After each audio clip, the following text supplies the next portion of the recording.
Dear fellow beings, today I share a gentle tale from a hot desert. One day, a camel lies still by the dusty road. The sun beats down, and the camel has no water. It looks tired and weak, its head low, its body still. A kind driver stops his truck. He hears a quiet, sad sound in his heart. He walks slowly toward the camel, holding a small bottle of water. He lifts the bottle and gives the camel a little drink. You can almost hear the camel's thirsty gulp, glug, glug. Slowly, the camel lifts its head higher. Tonight, the camel's eyes shine with a small spark of life. The driver watches, calm under the bright sun.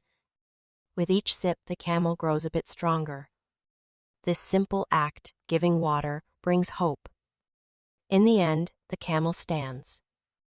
Its legs find strength again. The driver opens his door, breathes a soft sigh, and quietly leaves.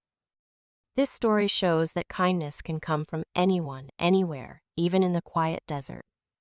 Small actions like giving a drink to someone or something in need can bring life and hope. We learn that caring for others, no matter how small the gesture, makes a big difference.